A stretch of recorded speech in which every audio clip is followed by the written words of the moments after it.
মাঠে বসে লিটন তামিমদের ব্যাটিং উপভোগ করছেন পাওয়ার হিটিং ওস্তাদ জুলিয়ান উড। কেমন করলেন শিষ্যরা? বাংলাদেশি ব্যাটারদের পাওয়ার হিটিংয়ে পারদর্শী করতে স্বীকৃত পাওয়ার হিটিং গুরু জুলিয়ান উডকে নিয়োগ দিয়েছে বাংলাদেশ ক্রিকেট বোর্ড বিসিবি।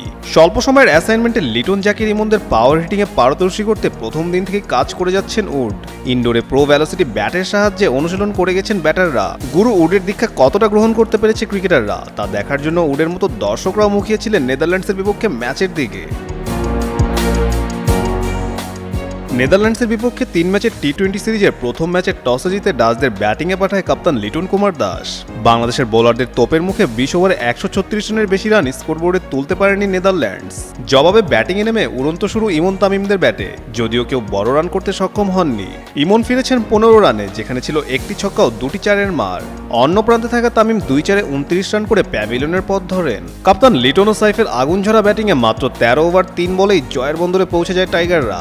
এই দিন 8 ছক্কা চারে লিটন অপরাজিত থাকেন 54 রানে, আর 189-এর উপর স্ট্রাইক রেটে সাইফ করেছেন হার না মানা 36 রান, যেখানে হাঁকিয়েছেন 3টি বিশাল ছক্কা।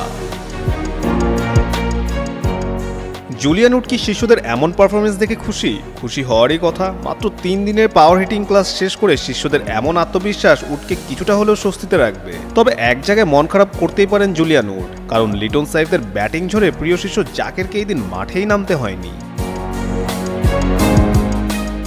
কাজী সাকলেন আহমেদ, যুগান্তর স্পোর্টস।